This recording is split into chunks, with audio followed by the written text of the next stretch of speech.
From LinkedIn News, I'm Leah Smart, host of Everyday Better, an award-winning podcast dedicated to personal development. Join me every week for captivating stories and research to find more fulfillment in your work and personal life. Listen to Everyday Better on the LinkedIn Podcast Network, Apple Podcasts, or wherever you get your podcasts. Did you know that small and medium businesses make up 98% of the global economy, but most B2B marketers still treat them as a one-size-fits-all? LinkedIn's Meet the SMB report reveals why that's a missed opportunity and how you can reach these fast-moving decision makers effectively. Learn more at linkedin.com/meet-the-SMB. Hello, my friend, and welcome to another exciting episode of Negotiate Anything. Thanks for joining us today. With over 10 million downloads and listeners from more than 180 different countries, it's dedicated listeners just like you who have made Negotiate Anything the #1 negotiation podcast in the world. I'm your host, Kwame Christian. I'm a business lawyer, mediator, author, and the proud CEO of the American Negotiation Institute. Now, before we get into today's insightful conversation, I have a golden opportunity for those of you who recognize the power of negotiation in your professional lives. Have you ever found yourself wishing that you could navigate those high-stakes conversations with more confidence? Or perhaps you're looking to empower your team with the art of persuasion and conflict resolution. At the American Negotiation Institute, we've crafted specialized keynotes and workshops tailored for those very needs. We've transformed the negotiation skills of professionals worldwide, and we're eager to do the same for you. We believe the best things in life are on the other side of difficult conversations, and our goal is to help you improve your lives and the lives of those around you, one difficult conversation at a time. Don't let another challenging conversation leave you second guessing. Click the link in the description to discover how we can help you find confidence in conflict, negotiate better deals, and have stronger relationships. Because in the world of business, every conversation counts. And now, without further ado, let's jump into the interview. Elena, thanks for joining us today. Kwame, thanks so much for having me. Yeah, it's my pleasure. So how about you get us started by telling us a little bit about yourself and what you do? I would love to. I serve as in-house counsel for Advent Health, which is an 83,000 employee healthcare system. And that actually brings me to my next point, which is a disclaimer, of course. I'm an employed attorney, but my interview here, speaking with you, this actually doesn't represent the views of my employer. So the views are my own. I'm not the CEO of my own law firm. Actually, I'm not the CEO of even my own life because my 8-year-old runs my life and she tells me exactly what to do. Well, yes. So there you go. I'm a first-generation attorney. I'm an immigrant and I'm a healthcare and business law generalist working in-house. Fantastic. This is great. And Elena, can you tell them about your book too? Oh, yes. Thank you so much for mentioning this. 23 women lawyers wrote a book called Women in Law, Discovering the True Meaning of Success. I'm one of the co-authors, and our goal was really to support the next generation of attorneys. Or if you're still in law school, if you just graduated from law school and you're looking to discover what is it that I can do with my law degree, then this book is exactly for you. Fantastic. And everybody, we're going to put links to the book and Elena's LinkedIn profile in the description. And make sure you follow Elena on LinkedIn. Her posts are great. I love it. I'm excited for this one, Elena. First of all, it's a long coming. It's hard to get busy people on the same calendar. That's very true, Kwame. And you are certainly so busy. I just want to say out loud, I was so blown away by your presentation. Laura Frederick's Contracts Con, you are just such an inspiration. From the first second, I felt like I've known you forever. That's the kind of skill you have in getting people to truly listen to you. Thank you. I appreciate that. So listeners, the con, that's open to everybody. You can hang out with me, Elena, Laura Frederick, all of these. There's so many guests that have been on the show that are in Laura's ecosystem. So that's going to be coming back up again in, I think, January of 2024. So yeah, keep an eye out for that. So thank you for those kind words. I appreciate it. I appreciate your genuine, authentic, and confident approach to communication to the topic of this episode. I gave you the option whether we could go with a typical preparation that we did before, or we could go with wherever your energy is driving you. So can you tell the listeners how you answered this question What is it that's giving you the most energy right now related to communication? I would love to answer this question, Kwame. And honestly, what gives me the most energy right now is communicating with people who are genuine, who are authentic, who know who they are, who are confident enough to be themselves, and who are direct in their communication. And I think that takes a lot of maturity to arrive at that point in time for somebody to be that way. Absolutely. And it's funny because as you started to describe the type of people that you like to communicate with, it's made me realize how rare that is in today's society. The authenticity, being genuine, and then being confident in who you are as a person. It's rare. We're really drawn to people when we see it, which helps us to recognize just how rare it is. When it comes to communicating in this way, what do you think are the things that hold people back the most? When people are starting out, for example, in the legal profession, I think it's really easy to be intimidated by stereotypes, by what you believe a real lawyer should look like. So I think we all imagine Harvey Specter, somebody in a suit, somebody really smooth, sleek, who somehow manages to know all of the rules of evidence and have the best thoughts just on the fly. And we want to be like that. We want to be that person. And I can tell for myself, I can speak for myself, that's who I wanted to be when I was in law school, when I started practicing law. And I tried to be that person. I really did. But I soon realized it wasn't me. I'm Elena Kohn. I'm not Harvey Specter. I will never be Harvey Specter. I have an accent. It's not happening for me. I have a little bit of a sense of humor. And so I like my jokes here and there. I don't take myself seriously. So I was faced with a dilemma of whether to try and change myself completely. And in that, I could lose my personality and I could lose my identity, or to just embrace who I am and with whatever it comes with, right? Pros and cons. And I chose to just go ahead and be me. I love this story because you're absolutely right. Your life is a perfect case study for this because you're successful now. You've come to the country, furthered your education, you've got the degree, passed the bar. We always have to talk about that as a lawyer because that test is a nightmare. I still get nightmares about that test. And now you're in house, which is where most people, at least coming out of law school, want to end up being. This is really great. And it's inspirational because you're demonstrating that you can be successful by being yourself. And I love the fact that you started off with intimidation because even if we don't identify what we're feeling as intimidation, it is intimidation because we get intimidated by this avatar of what a successful leader, a negotiator, communicator might be within a specific industry. Because for us, we have an idea of what that is as a lawyer. Other people might have what it is, that perspective as an architect or a doctor or whatever it happens to be. But what ends up happening is we have this polished perspective on what we should be as a professional. And then we get up every morning and we see our own flaws and we just are confronted with the reality that who we are is so different from who we think we need to be. And that can really beat us down. So, what allowed you to have the confidence in yourself to make that transition? That's such a good question.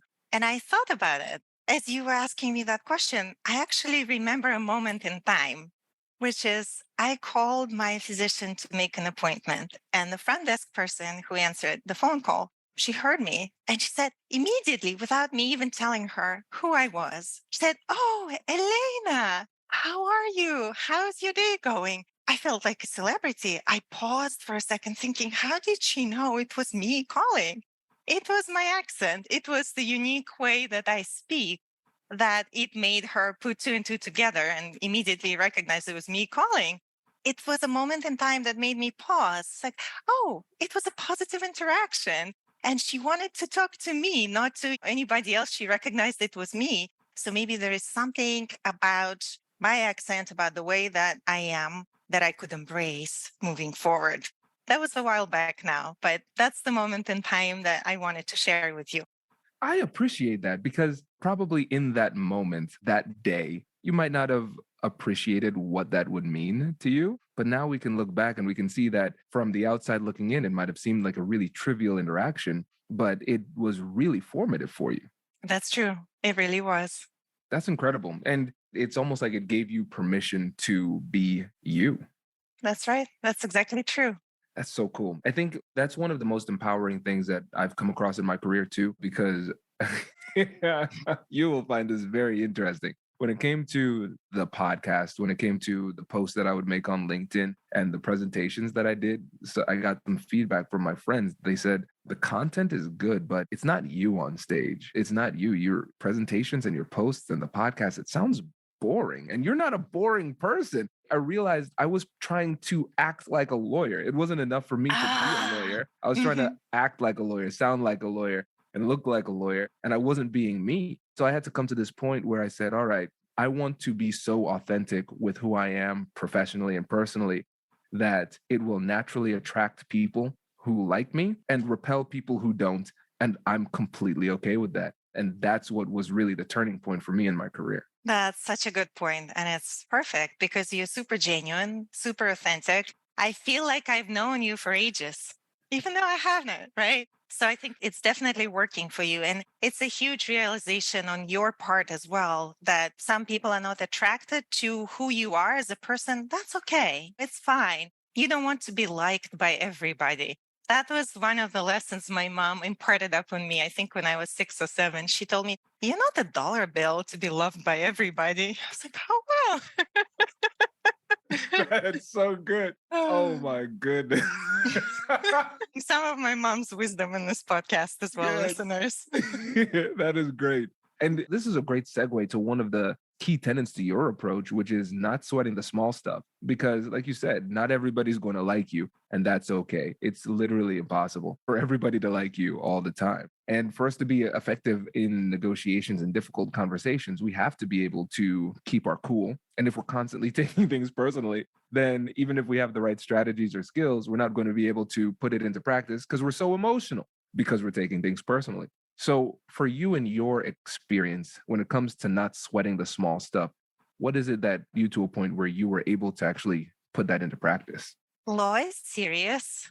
The issues that we negotiate are serious issues. And sometimes people on the other side of the negotiations could take it personally and it could lead to negative outcomes. And I think if, in my case, I sometimes act a little bit self-deprecating, I have a bit of a sense of humor sprinkled all over the substance. And I think that really shows people my true side, my kind of human side. And they stop perceiving me as this attorney on the other side of the negotiations, this Harvey Specter type person.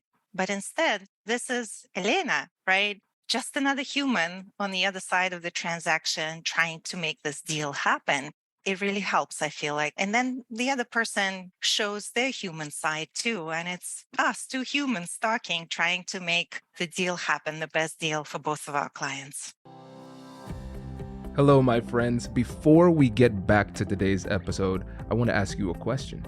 Have you ever wondered how to elevate your team's negotiation game and how you can help the folks on your team have better, difficult conversations? At the American Negotiation Institute, we offer transformative keynotes and workshops tailored to empower professionals with top-tier negotiation and conflict resolution skills.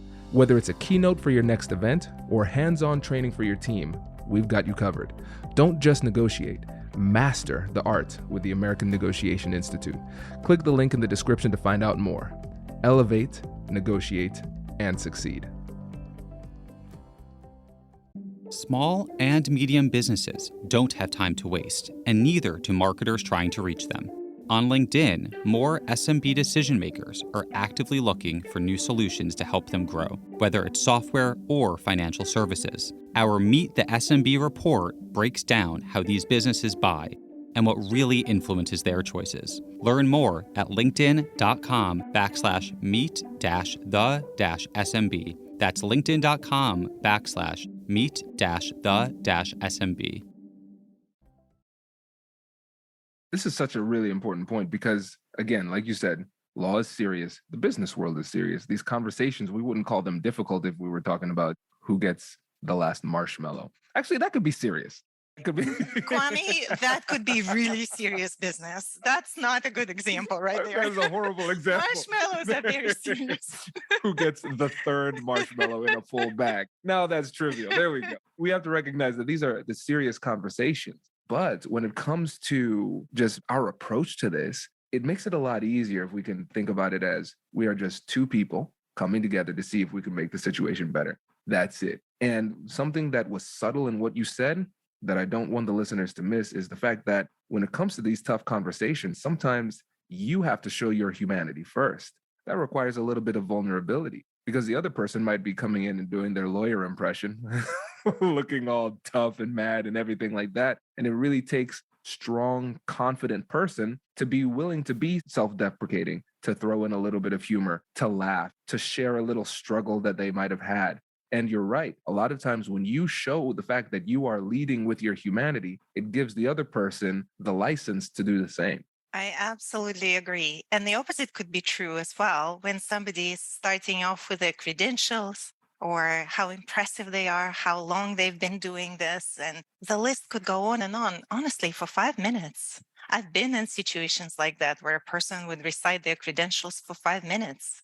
And I think that's a way to really lose in negotiations. I don't think you're making friends that way. No, then it becomes a resume measuring contest and nobody wants to do that. Again, I want to be a person. I want you to be a person too. And if I have to hold on a second, Elena, that was a really great point. Thank you for telling me about who you are. Let me go to my LinkedIn profile so I don't forget any accomplishments. Like it's pretentious. I think a lot of times, really, the unfortunate thing is that the people who come in sometimes, the ones who are like the most serious and the most guarded, and maybe the most aggressive with showcasing their skills and abilities and accomplishments are the people who are most insecure. I think about me being completely transparent here earlier on in my career. I would really often lead with the fact that I was a lawyer. I had these degrees or whatever. And it was insecurity because I didn't think that they saw me as a respected professional. So I said, no, I need to prove it with my resume. But it's really funny as I started to talk to friends and colleagues and things like that about that, feeling like I was the underdog and everything. People are saying, I never saw you that way. That's just your own head concocting disempowering narrative. So a lot of times the person on the other side, they feel like they have to prove themselves early on in the conversation. But if you just show, hey, I'm a person, I see you as a person, and that's good enough for me. Let's chat. They can relax. Yes, that is so true. I never even tell anybody anymore that I'm a lawyer. Outside of the professional setting, when you're negotiating something, it never even comes up. And people don't even ask me, what is it that you do for a living? And, to your point about that, maybe it was in your head that they didn't perceive it that way. In the end of the day, you want to make the other person feel good about themselves. You want to make them feel like they contributed to the negotiations, that they contributed to the discussion. And then they will think that, surprisingly, you were so great to talk to, even if you really didn't do all that much of the talking, even if they're the ones who really contributed the most to the discussion. Because honestly, it's like what Maya Angelou said all way back. Remember, nobody will remember what you said, how you said it, but they will always remember how you made them feel. Yes. Okay, this is great. I have two stories that kind of speak to that.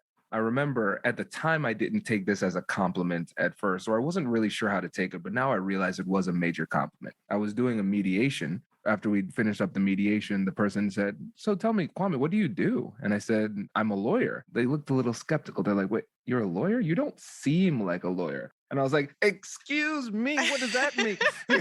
I read books, right? So I started in my mind. I know Latin, right, Kwame? I can say a couple of words. Exactly. De minimis, contra preferentum. Come on. Exactly. I'm a real lawyer. I wanted to bust out the Latin immediately. He's like, yeah, you don't seem like a lawyer. And I said, well, my undergrad degree is in psychology. He's like, that makes sense. I get it now. And then I think of another conversation I was having with one of my mentors. And he said, Kwame, I love talking to you because you make me feel like God. And notice the terminology, right? He's like, you make me feel like God, not you make me feel like I'm talking to God. What would that be? That's horrible, right? No, it's like I make him feel good. And it goes back to what you said. Make the other person feel good about themselves in the process. And then when you start to filter everything through that intent, you start to realize how little of what you want to say will accomplish that goal. So if you start talking about your resume, does that make them feel good about themselves? No. Right? So it completely reorients your perspective as you navigate the conversation because you're focused on them and not yourself. Which is a real skill that not many people have. Again, it requires a lot of maturity, a lot of shifting focus from yourself to the other person that you're talking to, and being an attentive listener and conversationalist. Bingo. And this is a process. It's not like you're going to wake up a stuffy lawyer this morning and then wake up tomorrow. It's like, hey, everybody, I'm the cool kid now. Like it takes some time. So just think about something that you can do that's really simple is look back on the conversation and then ask yourself, what did I do well? And then try to do more of that. What did I do poorly? Try and do less of that. And then just focus on something that it is intangible, but it's like the flow. How did I feel as I was having the conversation? How do you think they felt throughout the process? Those type of things. And it's just thinking a little bit more critically about how you're showing up. And then you can start to recognize, oh, this is when I am being myself and I feel confident in who I am. And then this is when I'm not. You can start to figure out little patterns. I know for me, Elena, one of my tells is the bigger the words become, the less secure I am in myself. Really? I would have never noticed that. But I do recall that you dropped a couple of really big $25 words at ContractsCon during your first presentation on the first day. That's very interesting. You know what's funny though? I think it's almost easier for me to present to non-lawyers than it is to lawyers. And I think a big part of it is that I know how lawyers think. And it's like, I feel a greater pressure sometimes to prove like, hey, I'm a lawyer. And I'll say some big words like up front. I notice that tendency with lawyers more so than other people. And then I'll relax into myself a little bit later on. But you're right. With my presentations to lawyers, it's almost like I feel a little bit of need to show I'm one of you. And then move on. It's interesting. That's a good cat. Completely agree, though. I completely agree. And I feel the same way. Isn't that interesting? Yeah. Again, it's about analyzing those patterns in yourself, because if you don't explicitly explore it, you're not going to recognize it. That's very true, too. Yeah. This is great. Elena, this was well worth the wait, my friend. I appreciate this. And the points that you brought up on this podcast and this episode, incredibly helpful, because again, a lot of times it's really hard for people to just be okay with being themselves. And now we can see that we can still be exceptionally successful, like you in the legal field, and when you're talking about really tough and sensitive topics, and still be who you are. So I just really appreciate you advocating for authenticity in this way on this podcast. Always a pleasure. And I was just thinking, if I may add one more point, is it takes a lot of maturity, a lot of self-confidence to be yourself. Not everybody has it. And especially before you go on stage to present to people, I feel so insecure right before that. And I always remember the TED Talk from 2012. I think it was Amy Cuddy, who just, remember, she showed the pose. That could really help people, right? Just standing in the successful pose for 2 minutes, right? Before the presentation, right? Before you go in, just to feel like yourself, to be happy, to be excited. Absolutely. That is underappreciated. The power poses, it gets you in a different mentality. And the other one little thing I like to do, I like to listen to music with a lot of bass, far louder than is medically recommended. Yeah, I'm not so sure about that, Kwame. I wouldn't endorse it, but I would endorse wearing a tiara. Oh, you brought the tiara. I did. I have a tiara, and I sent Laura a tiara as well. This is a good advertisement for the YouTube page. So everybody who's listening on the podcast, now you have to follow us on YouTube so you can see the tiara. That looks so good. It's about to fall off, but I am wearing it right now. There you go. There you go. Elena, this was a blast. I really appreciate you sharing your wisdom with us today. Thank you so much for having me, Kwame. Congratulations! You've just joined an elite club. By listening to a full episode, you're now officially on the Negotiate Anything team. So welcome aboard. What most team members do is they subscribe to the podcast because that allows them to automatically get the latest episodes of the show. The best things in life lie on the other side of difficult conversations. Keep learning, keep practicing, and keep getting better. Your relationships will improve, your career will soar, and you'll have the confidence you need to get the most out of these crucial conversations. Again, thank you for joining the team. We're excited to have you, and I will see you in the next episode. I'll catch you later.